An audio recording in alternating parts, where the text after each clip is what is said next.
Hola, ¿cómo están? Soy Elise Bayán Y yo soy José Utreras, también conocido como Planeta Errante. y les damos la bienvenida a Jugo de Ciencia, un podcast de dos astrónomos que hablan de cualquier cosa de ciencia. Y Elis, ¿viste la película La teoría del todo? Sí la vi, pero ¿sabes qué? Ahora que estaba pensando, últimamente hay muchas preguntas de películas, ¿ah?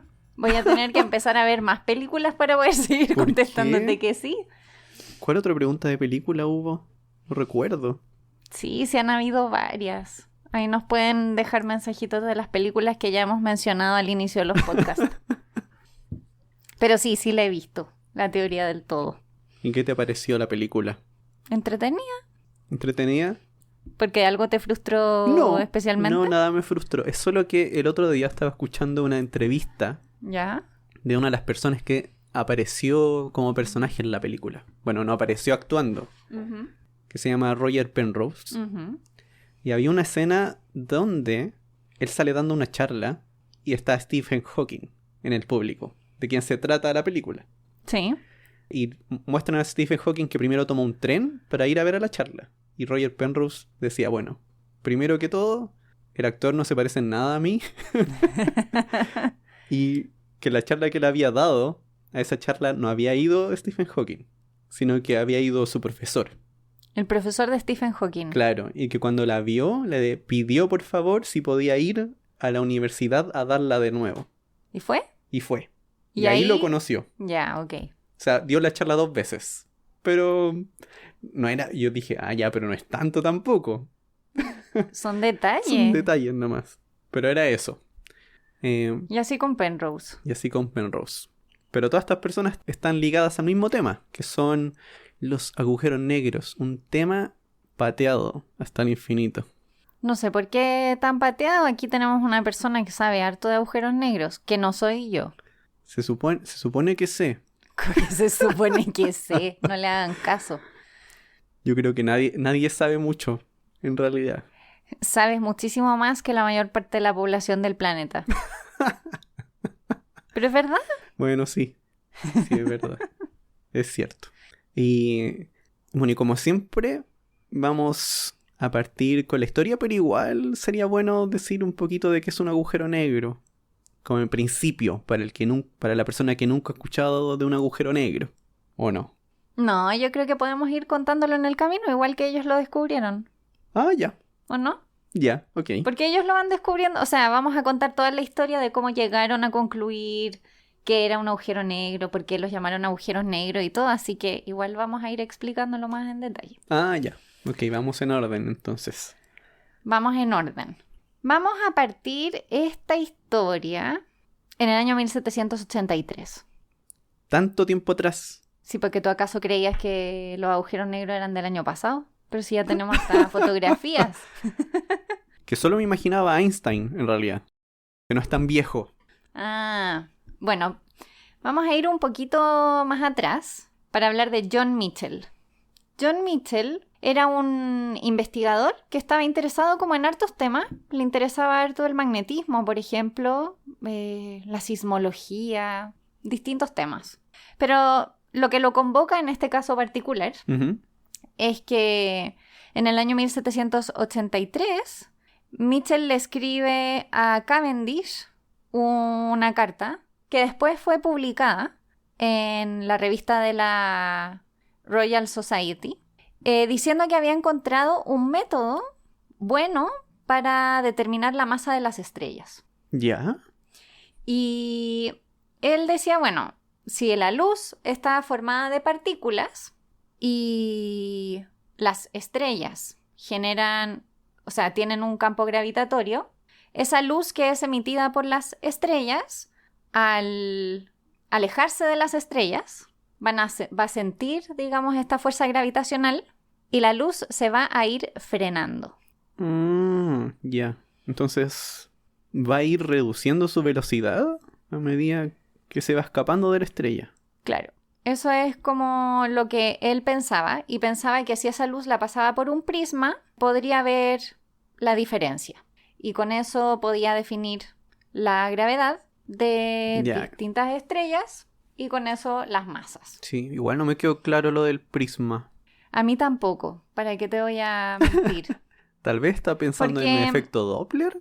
lo que ¿O pasa no? es que él pensaba, claro, que iban perdiendo energía y que eso lo iba a poder ver en la luz del prisma. Sí, yo creo que el problema acá es que como tenía este error, que ya podemos decir que era un error, de que la luz en realidad no se va frenando en velocidad. Ujú. Ese no es el tema. Entonces, yo creo que ahí había un problema. Bueno, y él se preguntaba, ¿qué pasaría si una estrella fuera tan masiva, que tuviese una gravedad tan grande, tan grande, tan grande, que la velocidad de escape fuera la velocidad de la luz? Primero, antes de eso, ¿qué es la velocidad de escape? Hay que Bueno, sí, definir ¿qué es la eso. velocidad de escape? Sí, buen punto. La velocidad de escape es la velocidad que necesita un objeto para poder escapar de un campo gravitacional. Entonces, por ejemplo, en la Tierra, cuando uno quiere lanzar un cohete, el cohete tiene que alcanzar la velocidad de escape para poder salir de la Tierra. Si no, vuelve a caer, no lo logra.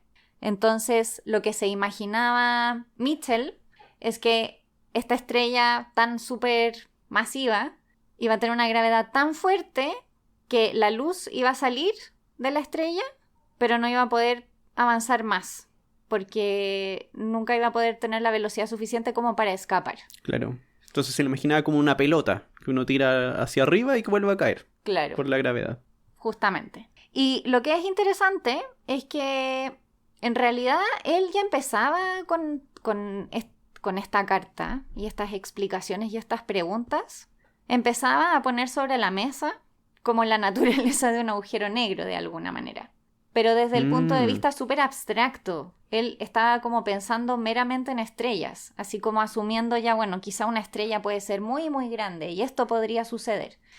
Y él decía que toda la estrella, o sea, toda la luz emitida por una estrella de este tipo, volvería hacia ella, por la propia gravedad. Entonces, de alguna forma, esa luz no lograría viajar por el espacio.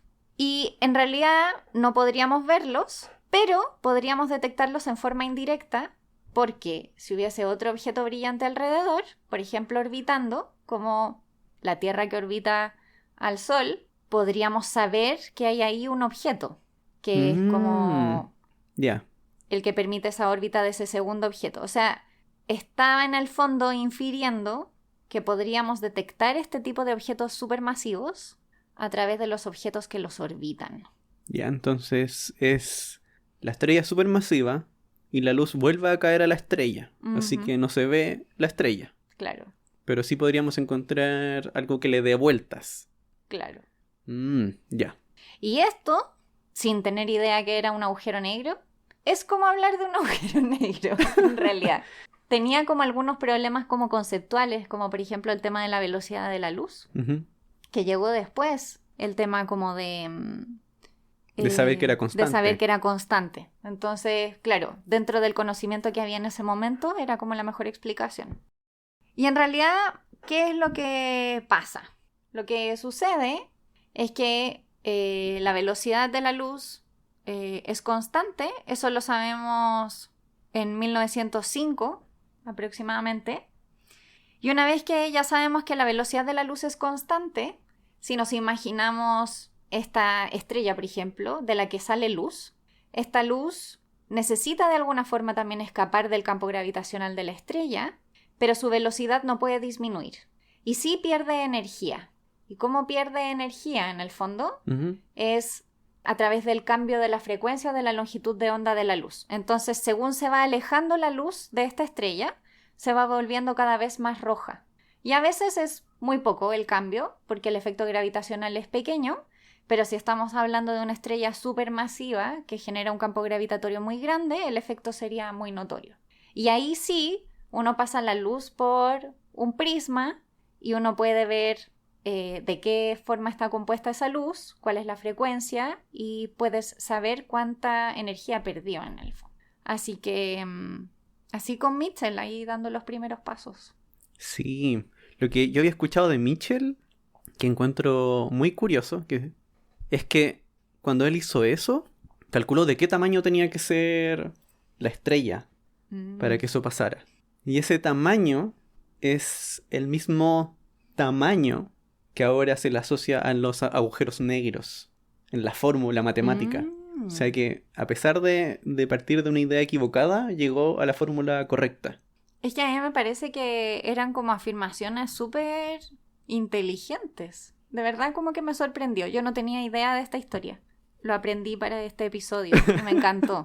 Sí, Porque muy buena. me gusta, porque cuando uno piensa en agujeros negros, piensa en cosas muy difíciles, súper complicadas. Y esto es simple y es también intuitivo de alguna manera.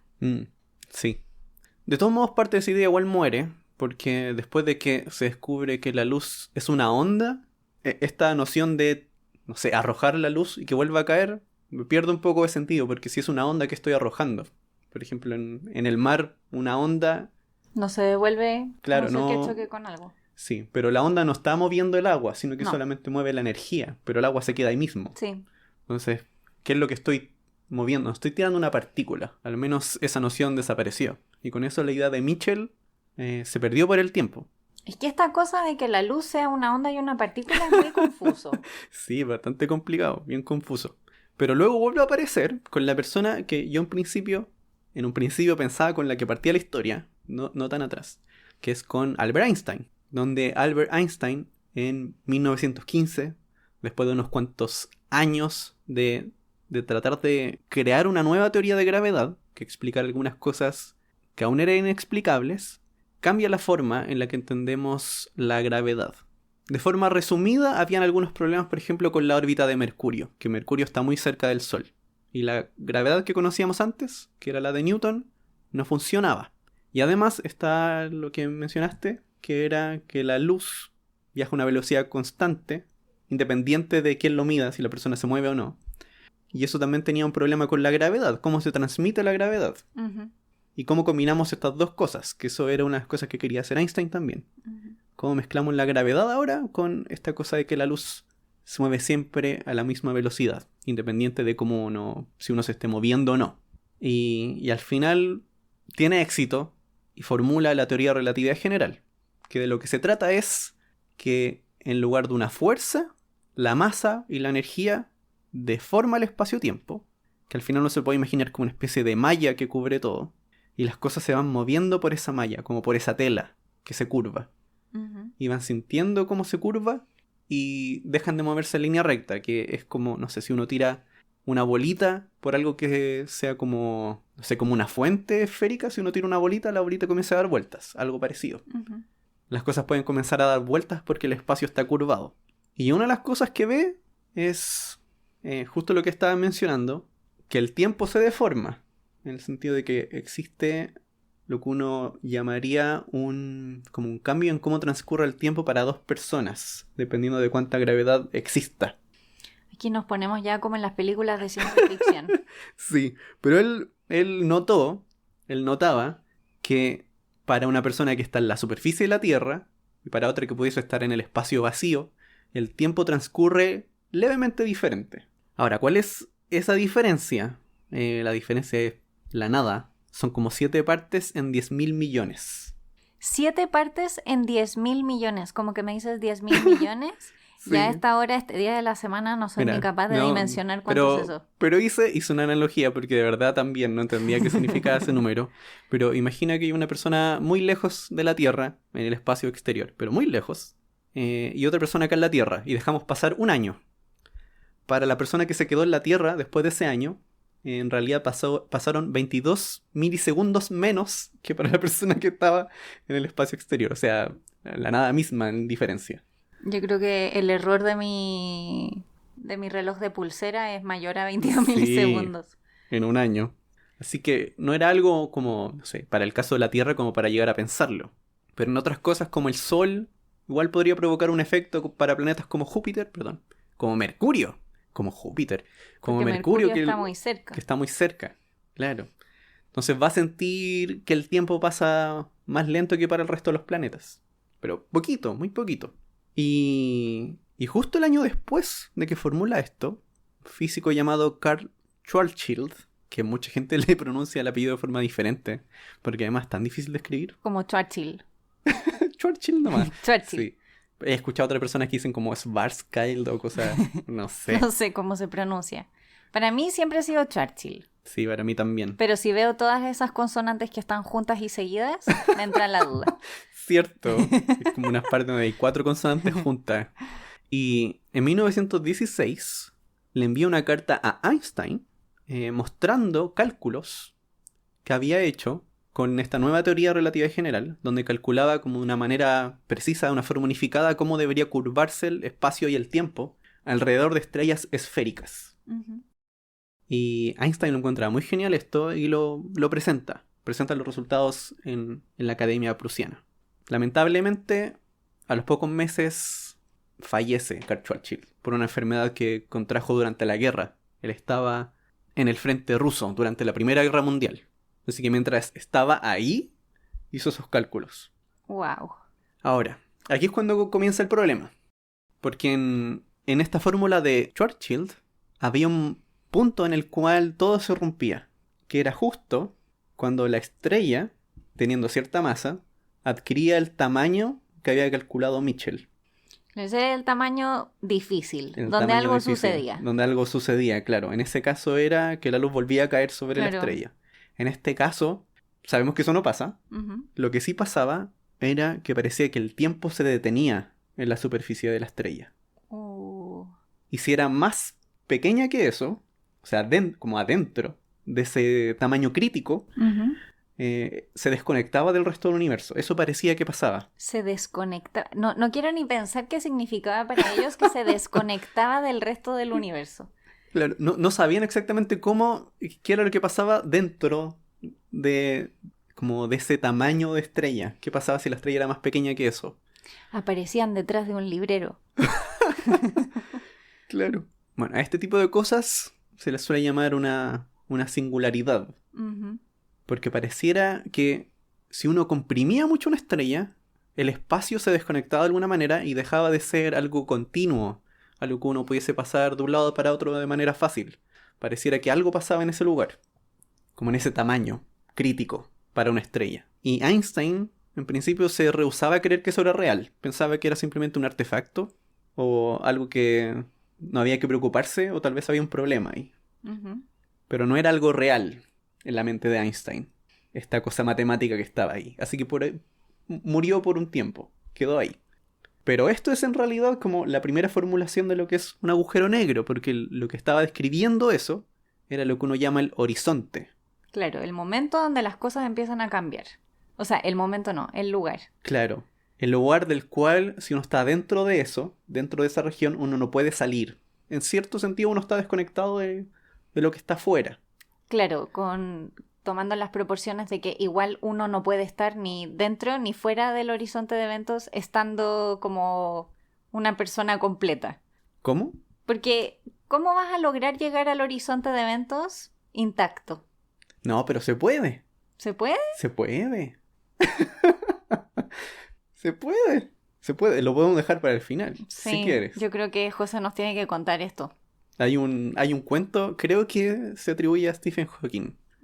Sobre un cuento de una persona que sobrevive a la caída de un agujero negro. Pero una de las razones también para descartar esto es que había que comprimir mucho una estrella, uh-huh, para que llegara a ese como tamaño crítico en el cual todo se desconectaba. Y nunca nadie había descubierto nada muy chico, nada muy compacto, sí. Bueno, y claro, nadie había descubierto nada muy compacto hasta que alguien lo descubrió. Básicamente eso sucede.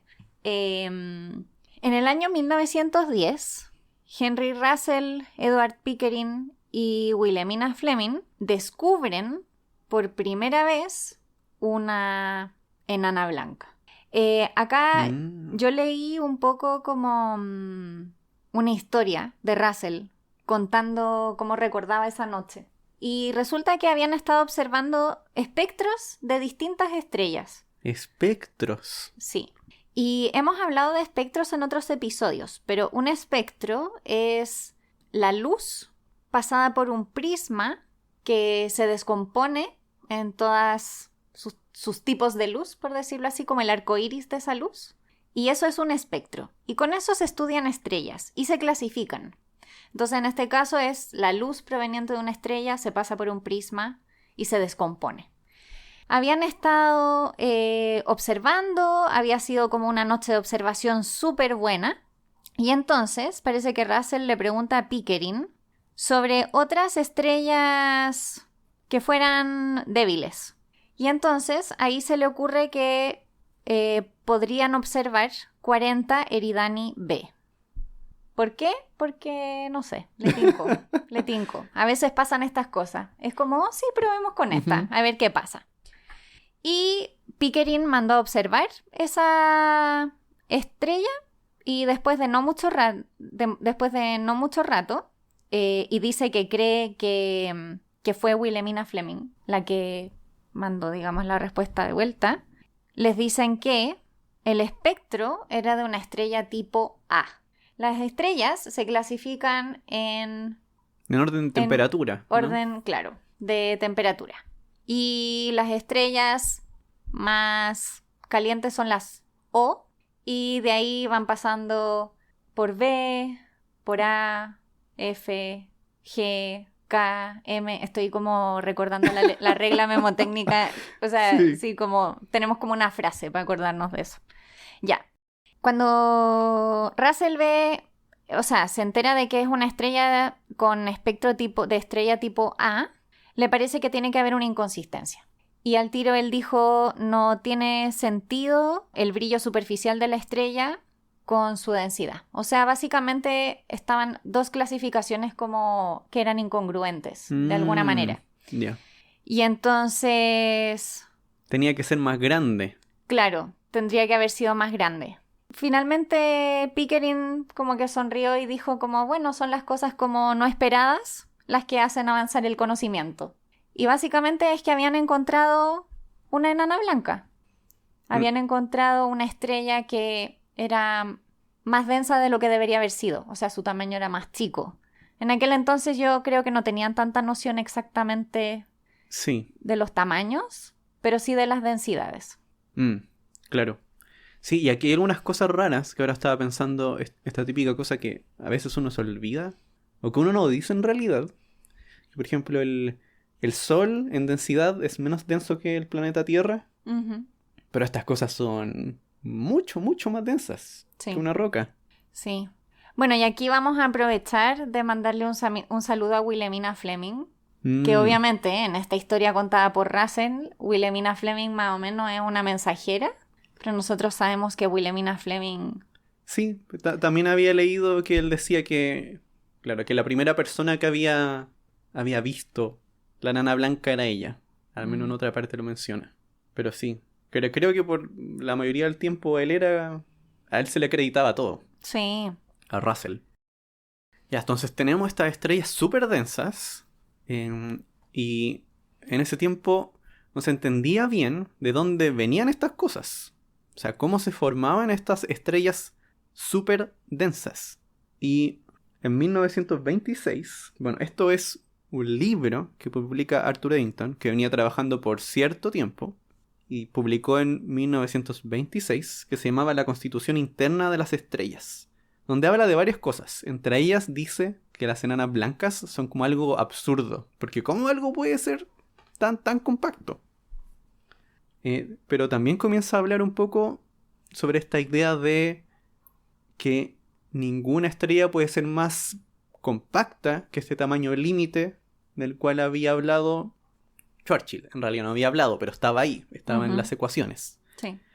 Y que de pasar eso, una estrella con esa cantidad de gravedad tendría un corrimiento al rojo infinito. ¿Qué significaba eso? Que cuando la luz trataba de escapar de esa estrella, perdería tanta energía que desaparecería completamente esa luz de existencia, porque tendría energía cero al escaparse de esa gravedad. Pero el primer impedimento para él era de verdad pensar que había algo muy muy denso y que podía cambiar tanto el color de la luz de una estrella. Que igual es como de alguna forma intuitivo que la luz tiene que ir perdiendo energía mientras se aleja de la estrella, pero claro, como que genera mucha duda el pensar cómo podría llegar a perder toda la energía. ¿Y qué pasa con la luz? Sí. Como raro. Sí, es bien raro. Entonces Eddington le pide a una persona, que yo me imagino que era su amigo, porque si no, no sé por qué le pidió esto a él. No sé si era su amigo o qué, pero le insistió que observara Sirio B, que es otra enana blanca, para poder tener evidencia de que efectivamente sucedía este corrimiento al rojo cuando la luz se alejaba de la estrella. Y Eddington había hecho un cálculo porque estimaba la masa de Sirio B en 0.85 veces la masa del Sol, o sea, un poco menos, 3/4 de la masa del Sol, por decirlo así, más o menos, un poquito más, y un radio de 19.600 kilómetros, que eso es más grande que la Tierra, pero más pequeña que Urano, como en ese rango de tamaño. Sí, pero es un poquito más grande que la Tierra, no más. Y calculó que se tenía que generar un corrimiento al rojo gravitacional, un redshift gravitacional, de 20 kilómetros por segundo. Eso era lo que decía Eddington con sus cálculos. Y entonces Adams observa, y aquí la historia es un poquito truculenta. ¿Ya? ¿Por qué?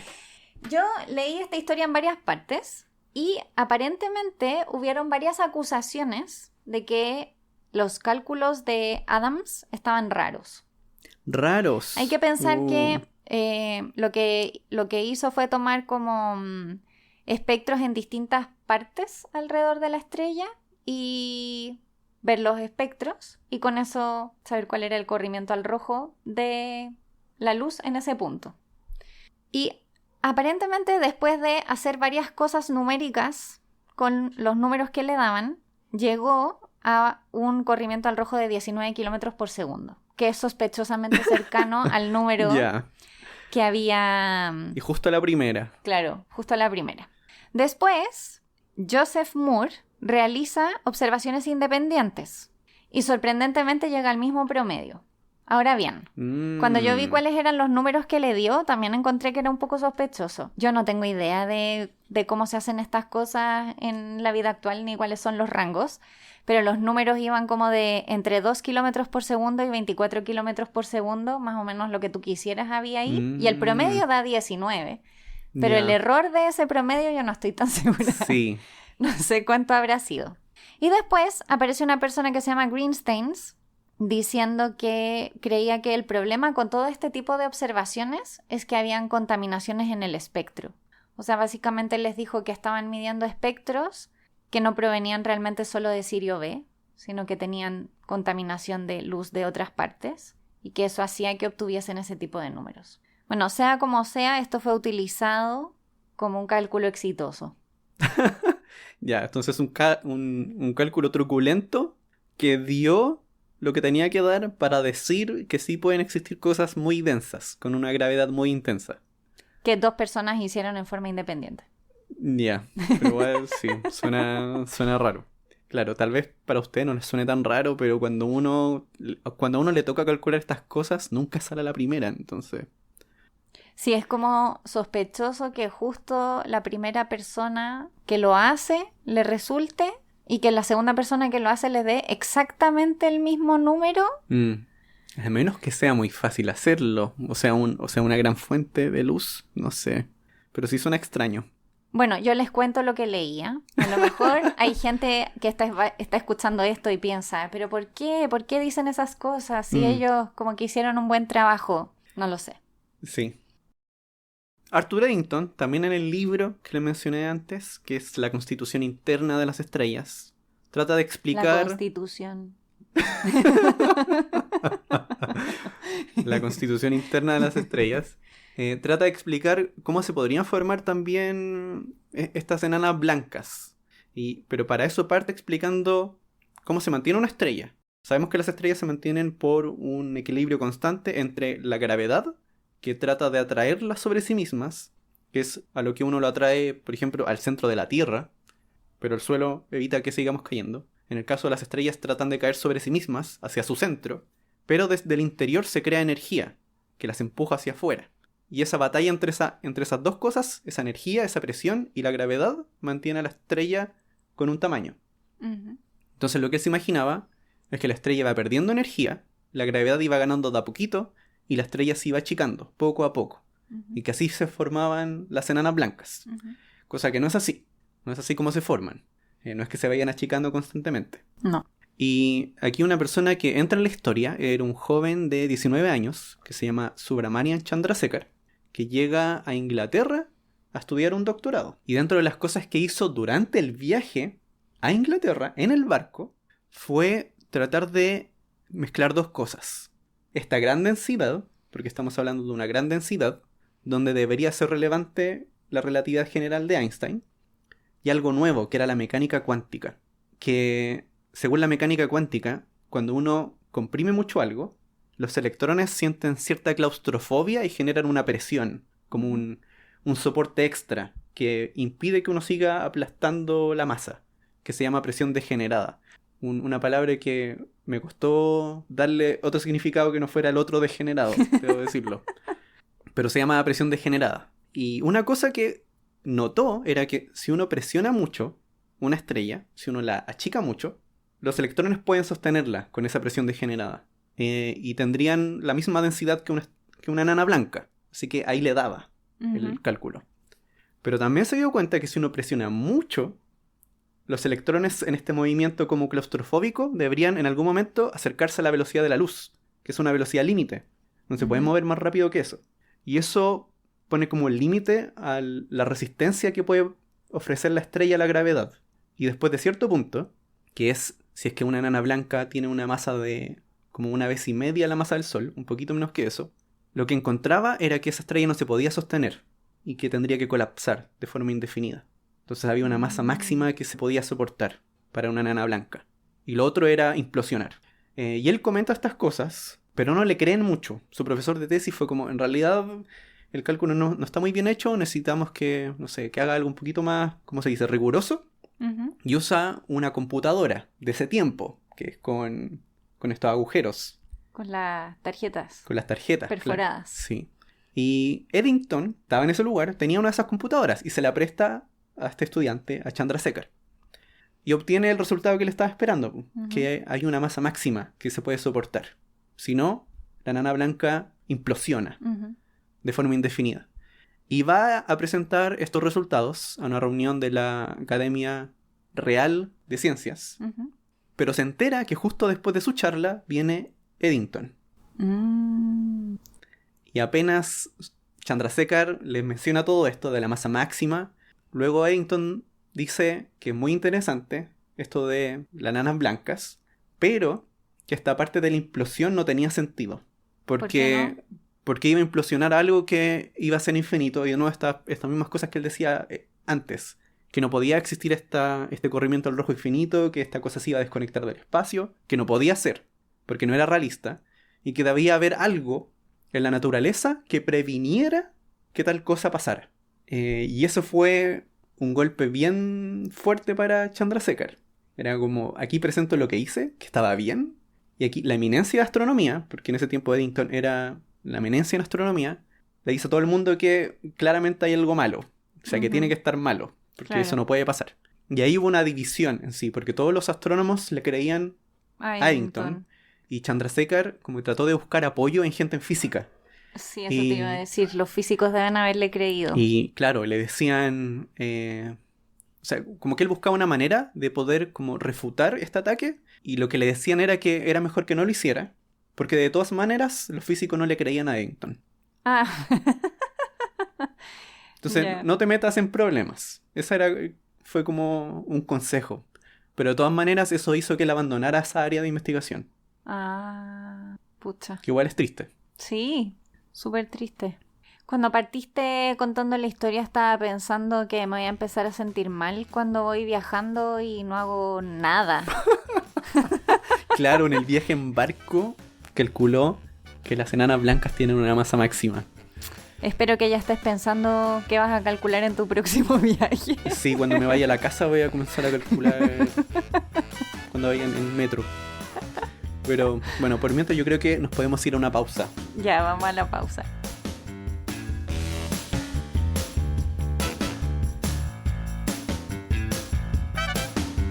¿Sabías que es posible extraer energía de un agujero negro que gira? Alrededor de estos agujeros se crea una región donde el espacio puede girar más rápido que la luz, la ergósfera. El premio Nobel Roger Penrose descubrió que en esta región podríamos acelerar nuestras naves de forma muy eficiente al dejar caer materia al agujero negro.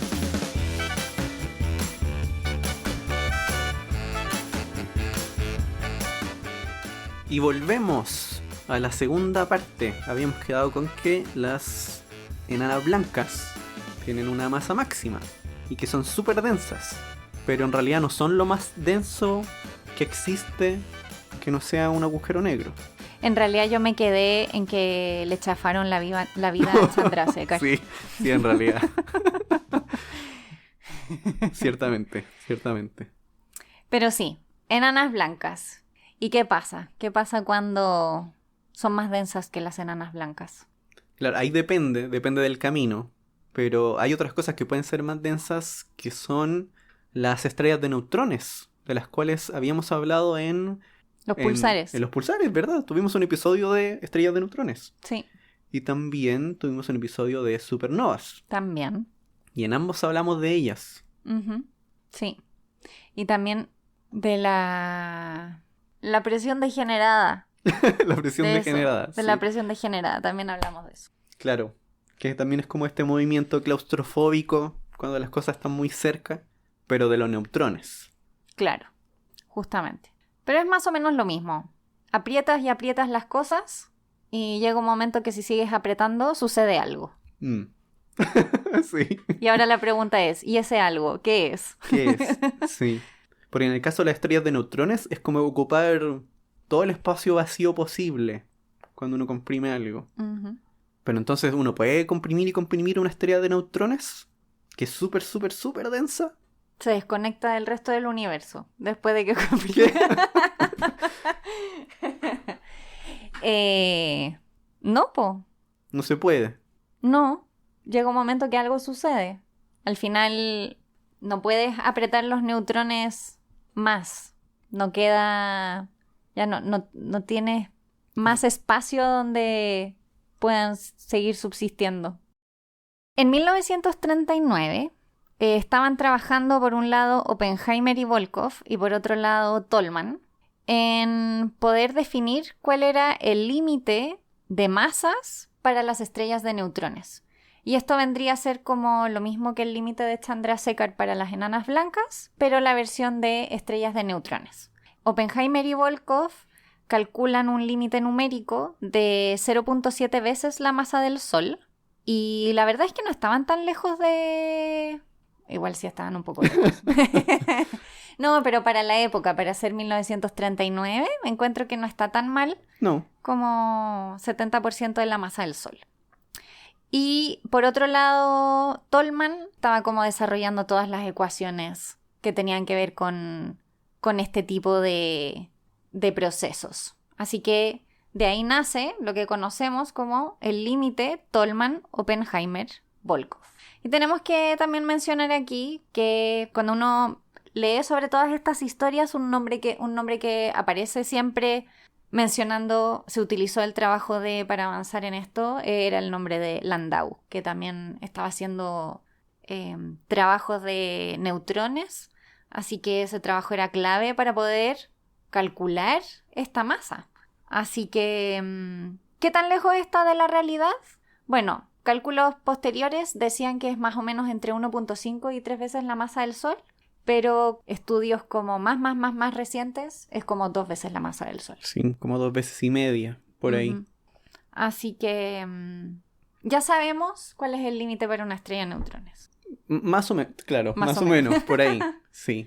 Lo que hacían por un lado era eso mismo, ver cuánto resistía a la gravedad una estrella de neutrones. Eso sí, habían varias objeciones a estos cálculos. Bueno, hay que decir que habían varias objeciones a todo lo que hemos mencionado hasta ahora. Sí, porque una cosa que hacían en este grupo de Oppenheimer era simplificar mucho los cálculos, o sea, asumiendo que todo era perfectamente esférico y que solamente existía esta presión de los neutrones. Era solo presión de los neutrones, esta presión degenerada contra la gravedad y nada más. Cuando en realidad pueden haber otras cosas. La estrella puede estar rotando, pueden haber reacciones químicas. Claro, era una simplificación extrema. Como que hubiese un solo ingrediente. Sí. Pero ahora la pregunta es, ya, ¿pero y qué pasa si uno se pasa de esa masa? ¿Qué es lo que pasa si uno se pasa de la masa límite? De este límite de Oppenheimer, Volkov y Tolman. Una singularidad. También en 1939, estas eran épocas muy productivas. Sí, parece. bien rápido, bien Como rápido. que todo muy rápido. En 1939 aparece una publicación en el Physical Review de Oppenheimer y Hartland Snyder, que era su estudiante, y básicamente explican lo que hoy llamamos agujero negro. Que tengo que decir que yo creo que Mitchell fue el primero, pero bueno, vamos a dejarlo ahí. Y obviamente este trabajo se basa en todos los trabajos anteriores que mencionamos. En Chandrasekhar. A Zwicky no lo hemos mencionado hasta ahora. Ah, es que igual Oppenheimer no le creía a su equipo. No lo tomaba en serio. Bueno, y Landau y etcétera. Y lo que hicieron fue describir a un observador en la superficie de un objeto cuya masa era más grande que la masa crítica de una estrella de neutrones. Y entonces lo que pasaría es que parecería estar en permanente caída libre para un observador que estuviese viendo esto desde afuera, en realidad. Entonces, piensen, uno está afuera, hay un objeto que es más masivo que la masa, el límite de Tolman, Oppenheimer, Volkov, y sobre este objeto hay un observador y si uno lo está mirando de afuera, parece como que cae en caída libre permanente. Y se queda congelado en un momento. ¿Qué? Claro. ¿Cómo? Pero es que también como que yo tengo todas mis dudas sobre los agujeros negros. Sí. No entiendo cómo... Bueno, uno no vería a esta otra persona. Sí.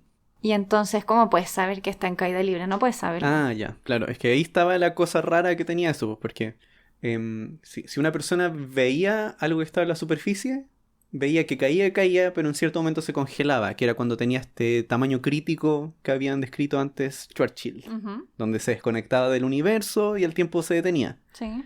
Pero si una persona estaba cayendo con la estrella en la superficie y cruzaba este tamaño crítico, no notaba nada. Sigue cayendo indefinidamente, hasta el centro, hasta una singularidad. Entonces, una vez que se congela, la persona de afuera ve que se congela en una superficie como una esfera, pero la persona que cae ve que sigue cayendo hasta el centro. Y eso es raro. Claro, eso es como, ¿qué? Es como que se duplicara. Sí. Pero hay una analogía que a mí me gusta mucho, que está en un libro de Leonard Susskind, que se llama La guerra de los agujeros negros. Ya. Donde hace una analogía con dos peces. Entonces, hay un pez que se cae por una cascada y un pez que está en el río todavía. Y la manera en que se comunican es con sonido. Y el sonido tiene una velocidad. Entonces, ¿qué es lo que pasa? Cuando los dos peces están lejos de la cascada, se pueden escuchar uno al otro. Pero si uno de los peces comienza a caer por la cascada, cuando emita un sonido, ese sonido tiene que competir con el flujo del agua que va cayendo.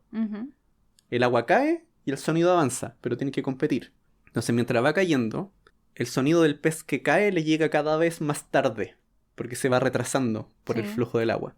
Pero va a haber un momento en el cual el sonido que emite un pez va a viajar a la misma velocidad con la que baja el agua. Entonces ese sonido queda ahí como atrapado en un lugar. Ese es el horizonte. Ya, a eso se refiere con congelado. Entonces, ese sonido, esa última luz, esa última señal quedó paralizada en el horizonte, pero el pez sigue cayendo. Sí. Pero el otro pez, la última información que tiene, es esa que lanzó justo en ese punto crítico. Y ya hacia adentro ya no puede saber nada porque el sonido que emita va más lento de lo que va el flujo del agua. Entonces siempre va a caer, a pesar de que el sonido lo emita hacia arriba la cascada. La cascada baja más rápido. Lo que me sorprende de esta analogía es que son peces que hablan y emiten sonidos. Sí, bueno, es que imagínate una ballena en una cascada. Pero creo podrían que ser dos personas en una cascada que van hablando y uno cae. Sí, también. ¿Por qué tienen que ser peces si los peces no hablan? No sé, tal vez lo hizo para no sé, para que nadie se asustara, tal vez, no sé. No sé, me Pero da risa. sí, igual no me había dado cuenta de eso de por qué usó peces. Pero así uno podría entenderlo. Otra vez, este trabajo un súper buen trabajo para la historia de los agujeros negros. Nadie lo pescó hasta muchos años después. Porque este paper es del 39 y nadie les hizo caso como hasta los años 60. Sí. Así que ahí quedó esta descripción de los agujeros negros. O de cómo dos observadores o un observador vería a otro sobre un agujero negro. Claro. Unas cosas que se mencionan de este artículo es que es algo que cae y que no ofrece resistencia, de nuevo. Esto es algo que cae nomás, en caída libre, y uno ve qué es lo que pasa. Cuando una estrella sí va a ofrecer algo de resistencia, entonces eso era poco realista. Ya, bueno, pero es como intentar correr antes de caminar. Sí, pues uno tiene que partir de a poco. Tienes que partir con lo simple. Uno tiene que partir con lo simple. Encuentro que son críticas desde la nada, porque en la ciencia todo avanza así. Todo avanza de a poquito. Y bueno, ese mismo año, 1939 también, Albert Einstein había publicado un artículo donde trataba de demostrar que no podían existir objetos más pequeños que este tamaño crítico, que no podía ser. Y lo que trata de hacer es como imaginarse una especie de nube de partículas que se van moviendo. Ya. Y esa misma nube de partículas también ofrece la gravedad que tienen que resistir. Y lo que él mostraba era que se achicaba esto a un tamaño menor a ese tamaño crítico. Esta como nube, que es un modelo de una estrella en realidad, no es estable. Así que no puede existir. Que en realidad tenía y no tenía razón en que no es estable. Porque colapsa. Claro. Y forma un agujero negro. Que según él era imposible. A veces como que tenía unas salidas tan inteligentes y otras como que no. Estaba ahí, pero se le fue. Pero yo creo que es porque era cabeza dura. Como que siento que sí, en las historias que contamos, Einstein como que se obcecaba con algo y ni siquiera era capaz de verlo. Cierto, también le pasó con la expansión del universo. Toda la razón. Era parte de su personalidad, parece. Bueno, ahora hay un salto en historia, más o menos importante. Porque la historia de la ciencia y la historia de la humanidad van de la mano. Y la Segunda Guerra Mundial generó harto impacto en la investigación científica. Sí. Lo hemos contado varias veces en varios episodios de científicos que fueron a la guerra o científicos que tuvieron que cambiar sus líneas de investigación para dedicarse a cosas relacionadas con armamento y cosas de ese tipo. Así que hasta después de la guerra queda todo más o menos en stand-by. Sí. Claro, y la mayoría de estos científicos de estas historias trabajaron en la confección de la bomba, además. Claro. Como Oppenheimer. Oppenheimer es famoso. Y no sé si iban a hacer o salió una película de él. No lo sé. Pero tenía la impresión de que iban a lanzar una película sobre Oppenheimer. Hay que revisarlo después. Sí, la bomba atómica. Entonces, luego de la guerra, una de las personas que vuelve a atacar este problema es John Wheeler, que era un detractor de esta idea de la implosión y de la creación de esta singularidad en el espacio-tiempo. Él se imaginaba que si uno describía bien la materia, cuando se comprime mucho, esto no iba a pasar, y de alguna otra manera esto se iba a salvar. Y lo primero que necesitaba era describir bien la materia cuando se comprime mucho.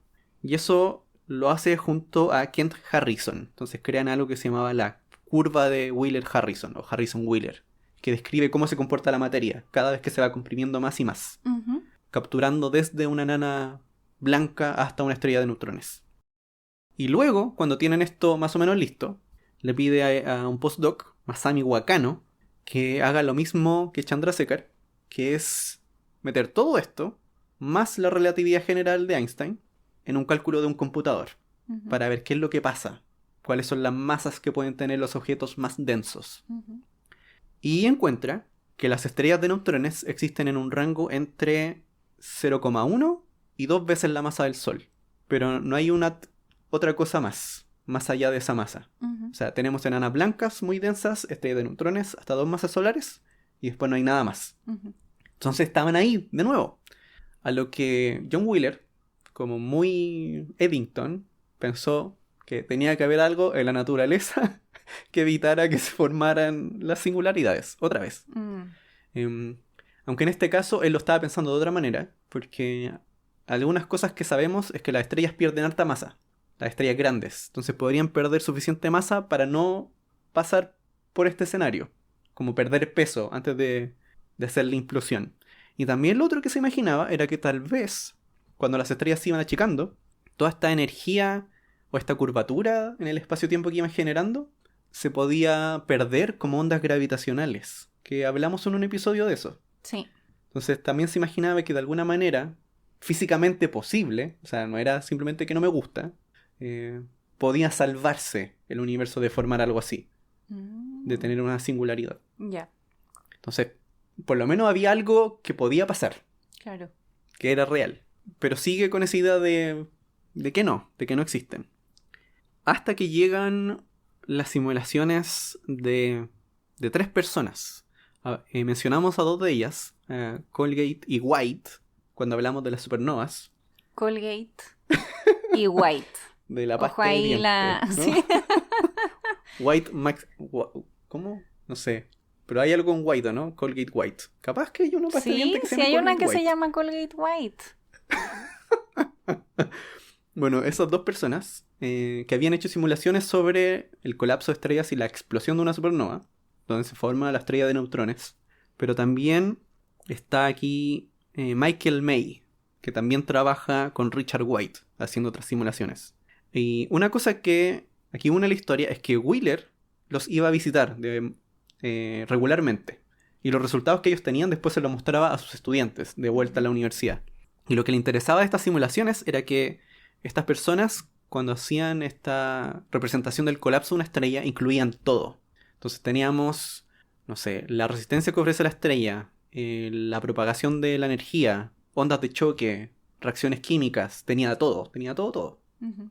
Sigue igual siendo un poco simétrico, pero tenía casi todo lo que se podía añadir en la simulación. Entonces era bien realista. Así que estaba ahí bien expectante a ver qué pasaba. Y una de las cosas que encuentran en estas simulaciones es que habían soluciones. Habían escenarios donde el colapso no se detenía nunca. El colapso era indefinido. O sea, no se podía salvar la estrella. Incluso añadiendo todo lo que uno podía añadirle. Y ahí fue cuando John Wheeler se convenció de que sí existían los agujeros negros. Y se cambió de... No sé si decir se cambió de equipo, pero... Pero sí. Se puso en la camiseta de los agujeros negros. Y de hecho él, de ahí en adelante, comenzó a usar el término agujero negro. De forma individual. Él comenzó a usarlo y después se quedó pegado. Cosa que no fue tan rápido porque había oposición a usar ese término agujero negro. ¿Había oposición? Sí, había oposición. ¿Por qué no querían usarlo? Porque en algunos lugares tenía una connotación un poco obscena. En traducciones. Creo que en francés y en ruso la traducción era muy obscena. Ya. Entonces no querían usar el nombre. Sí. Pucha. Pero después lo comenzaron a usar nomás. Vamos a hacer aquí una pequeña franja publicitaria. Si se quieren poner la camiseta del agujero negro, pueden ir a Threadless a buscar, a ver las camisetas de Planeta Errante del agujero negro. Ah, de ahí uno de verdad se puede poner la camiseta, claro. Bueno, de otros objetos astronómicos también. Sí, otros objetos también. Entonces, ahora que ya está la gente convencida de que existen, una duda es... ¿y cómo uno encuentra uno? Porque aquí tenemos este objeto súper raro. Otra cosa ya es encontrarse uno en la realidad. Claro, porque el agujero negro en sí no lo vamos a ver. Ya creo que todos estamos convencidos de eso. Pero efectivamente, alrededor de los agujeros negros hay material. O hay objetos que están orbitando al agujero negro. Y lo que se suele generar alrededor de los agujeros negros son discos de acreción. Son discos donde el material está girando y poco a poco el material se va acercando hacia la parte interna del disco, o sea, acercándose al agujero negro. Y empieza a girar más rápido y se genera hay mucha fricción en este disco. Entonces el material brilla mucho. Y además de que brilla mucho, está tan caliente, que puede empezar a emitir rayos X. Entonces, uno podría detectar la existencia de un agujero negro en forma indirecta a través de su disco de acreción, detectando rayos X en el universo. Así que esa es una forma. Esto se le ocurrió a Seldovich y Shakura y lo publicaron en 1969. en una revista que se llamaba Soviet Astronomy. Eso ya me hace como preguntarme si de verdad los pescaron rápidamente o no. ¿Sabes qué? Hay una cosa interesante porque en el libro de Kip Thorne, Ya. un Nobel de física, bueno, un libro que es sobre agujeros negros, menciona que él en la universidad tuvo clases de ruso. Así que parece que igual podían leer buenísimo. artículos que venían de la Unión Soviética. Sí, qué bueno eso. Porque la otra vez que yo estuve viendo papers antiguos ya estaban en ruso. Como que hasta ahí llegué nomás. Sí. Sí. Hay muchas cosas, sobre todo de esta época, muchos grandes papers de la Unión Soviética. Sí. Bueno, y desde entonces esto se utiliza regularmente, detectar rayos X para encontrar agujeros negros. Sí. Y a lo mejor se preguntan de dónde viene ese material que está en el disco de acreción. Imagínense que hay un agujero negro y hay una estrella X que está orbitando ese agujero negro.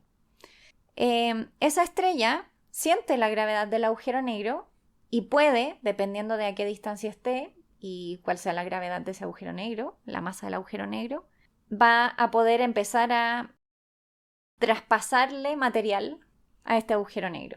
Entonces es como si hubieran como unos vasos comunicantes entre la estrella brillante que uno ve y el material empieza a salir y empieza a llenar este disco de acreción y como que lo alimenta.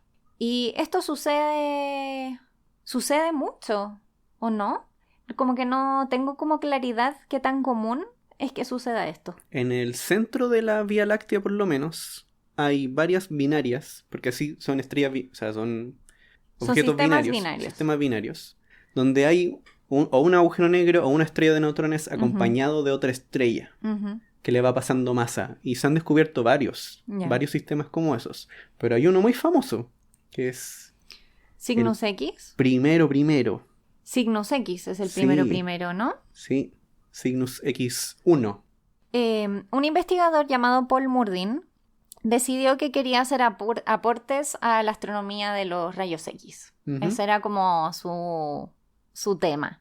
Y junto con Louis Webster deciden investigar si una estrella de la cual se había detectado emisión en radio, que se llamaba HDE 226868, un nombre cualquiera, si es que era una estrella binaria.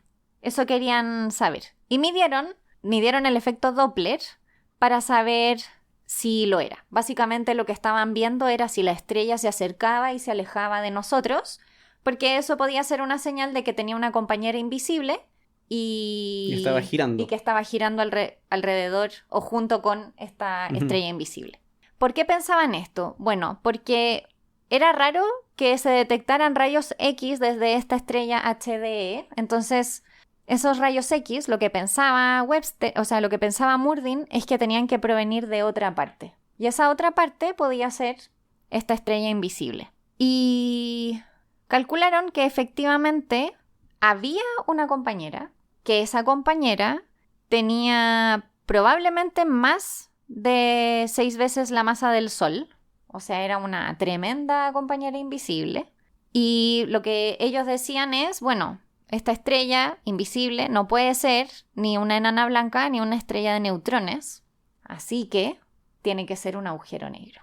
Y eso fue lo que publicaron en un artículo de Nature en el año 1972. Y ustedes saben que me gusta ver los papers, pero como era ¿Quién Nature, publicó esto? Louis Webster y Paul Murdin. Sí, y el título es Cygnus X1, una binaria espectroscópica con una compañera pesada. Así, literal. Sí. De hecho, si uno busca así, por ejemplo, en Wikipedia, me da risa porque dice que escribieron un artículo, entre comillas, modesto, porque en realidad solo una vez utilizan el término agujero negro. Como que en realidad, claro, yo creo que le pasa mucho a las personas que descubren algo por primera vez. No es que no se sientan seguras, es que da un poco de susto de estar metiendo la pata como en una publicación en Nature. Así que así fue como ellos descubrieron esta compañera pesada. Sí, que ese sería el primer como de los primeros, o el primer agujero negro confirmado. No en ese momento, pero con el tiempo. Porque la gente lo siguió estudiando. Ujú. Pero como ven, es una detección indirecta del agujero negro. En este caso era lo que decía José antes, en el fondo lo que estábamos hablando, como la transmisión del material, lo que generaban estos rayos X que ellos detectaban, pero que no es un disco de acreción suficientemente brillante como para que se vea como en las películas. Ah, como en Interstellar. Claro, Bueno, tampoco es un agujero negro tan grande. es un agujero negro pequeño. Sí, eso me imagino que va a quedar para otro episodio, los otros agujeros negros raros. Y bueno, aquí igual nos saltamos una parte que lo podemos usar para cerrar, porque una típica duda es ¿cuántos tipos de agujeros negros hay? ¿Los con pelo y los sin pelo? ¿No? Va por ahí, va por ahí. Yo- Ahí te adelantaste y tiro con... Sí, pero es que se van a reír porque yo a día de hoy todavía no tengo total claridad de lo que significa Ya, eso. Y lo he escuchado muchas aquí veces. lo vamos a explicar.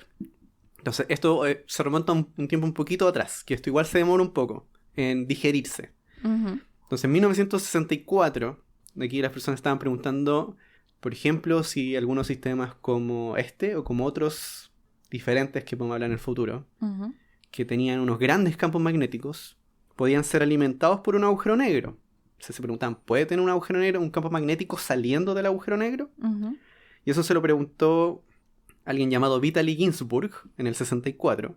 Entonces él se imaginó una estrella con campos magnéticos, una estrella como el Sol. Ujú, ¿Y qué es lo que pasa si hago la estrella cada vez más y más pequeña? ujú. ¿Qué es lo que le pasa al campo magnético? Y lo que comenzó a ver era que si hacía la estrella cada vez más y más pequeña, el campo magnético como que se iba apretujando cada vez más cerca de la estrella. Y había un momento en que si la hacía muy pequeña, más pequeña que este radio máximo, que se llama al final el horizonte de eventos, Ujú. porque desde ahí es que uno puede salir hacia afuera, si uno ya está Claro. ahí adentro uno no puede salir, pero si lo comprime más que eso, todo el campo magnético queda adentro del horizonte. Mm. Entonces no queda rastro del campo magnético que tuvo la estrella. Ya, pero espera, tengo una duda. Tú achicas la estrella, la achicas del tamaño del horizonte de eventos. ¿Eso quiere decir que no hay ni una sola línea, como el campo magnético? Se va acercando a la estrella a medida que la va achicando. Ya, ok. O se libera parte de él, Mm, pero no queda nada saliendo. ya. Entonces no queda ninguna línea de campo magnético, no queda campo magnético saliendo desde el agujero negro. Mm. ¿Ya? Entonces no hay nada que sale.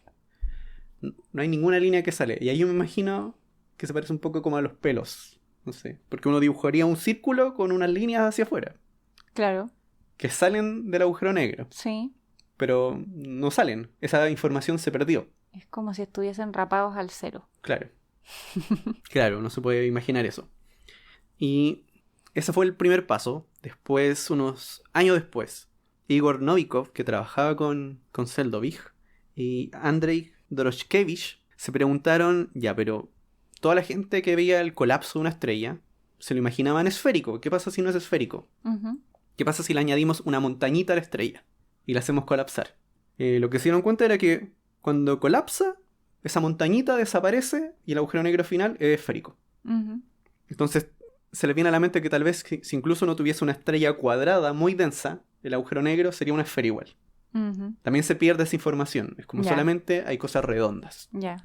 No se pueden tener estrellas cuadradas. Claro. Así que no se preocupen. Entonces de ahí también comienza a venir esta idea de, imagínate, no sé, que si haces un agujero negro con puras estrellas o un agujero negro juntando humanos, si tienen la misma masa no los puedes diferenciar. No hay información que se vea en la superficie que te diga qué fue lo que formó el agujero negro. Y ahí es cuando John Wheeler acuña la frase de los agujeros negros no tienen pelo. Bueno, en realidad no fue él, fue otra persona que se llama Jacob Bekenstein. Y había inventado este nombre, pero que a su profesor guía no le gustaba el nombre porque lo encontraba obsceno. Ujú. Pero John Wheeler lo encontró perfecto porque de verdad es como no hay nada que sobresalga de la superficie, como los pelos. Claro. Entonces no tiene pelos. Pero igual suena raro decir un agujero negro sin pelos. Y de hecho, cuando intentaron publicar las primeras cosas con este nombre de que los agujeros negros no tienen pelo, el editor general del Physical Review, que se llama Simon Pasternak, dijo que bajo ninguna circunstancia permitiría esas obscenidades en su revista. ¿Tener pelo es una obscenidad? No, pero decir... Un agujero negro con pelo o o sin pelo. Sí. Claro, es que ya agujero negro era sensible. Sí, entonces ya esto era como para la chacota. O sea, elige otro nombre, por favor. Pero no pasó. Al final quedó y el mundo ya lo usa. No sé, John Wheeler era una persona bien extraña. Bien rara. Y ya en los años posteriores, Richard Price publica un artículo en el 72, donde hay gente que habla del teorema de Price. Pero de lo que se trata es que cuando una estrella tiene mucha masa, mucha gravedad e implosiona, al final va a quedar súper redondita y va a tener una superficie bien suave. Y todas las otras cosas que tenía antes las radia hacia afuera. Entonces si hay algunos, no sé, como campos magnéticos que quedan por afuera todavía, esos se van al vacío o se quedan adentro del agujero negro. Pero nada queda en la superficie. O sea, lo que esté en la superficie se radia. Y si no es completamente esférico, todas las protuberancias se radian como ondas gravitacionales. Que era parte de lo que había dicho igual John Wheeler antes, que tenía esta idea de que tal vez se liberaban ondas gravitacionales en el momento del colapso. ¿Qué pasa? Entonces se llevan parte de estas como cosas que no son muy redondas en la estrella. Y el agujero negro termina muy simple. Y al final también lo que dice, que de hecho lo dice otra persona antes, que también estudió esto, que se llamaba Werner Israel, es que los agujeros negros solamente se describen por su masa, por su carga eléctrica, que eso es algo que sí pueden tener, y por su rotación, que es que pueden girar. Y eso es todo lo que describe un agujero negro. Y es súper raro, porque es muy simple. Es casi tan simple como describir una partícula. Claro.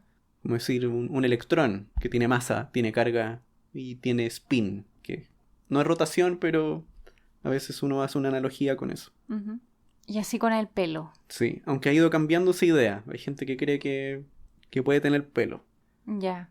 Yo creía que eran con o sin pelo. No pensé que había sido como que en algún momento dejaron de tener pelo. Yo pensaba que existían los dos tipos. Ya, sí. O sea, lo que trata esto es que tienen pocas propiedades. Sí. Se definen de forma muy simple. Pero con el tiempo hay gente que está tratando de buscar formas en que en realidad eso no sea así. Sino que hayan detalles como en los alrededores del agujero negro que te permita decir algo del interior. Ya. Te permita tener información extra sobre cómo se formó. Y cómo son por dentro, me imagino. Porque eventualmente ya no hay... O sea, de ahí hacia adentro no hay información. ¿Qué información hay? La masa nomás. Bueno, lo que acabas de decir, pero no te da información de cómo son realmente. No. Claro. Y así con los agujeros negros y el pelo. Ya sí. Interesante. Súper interesante.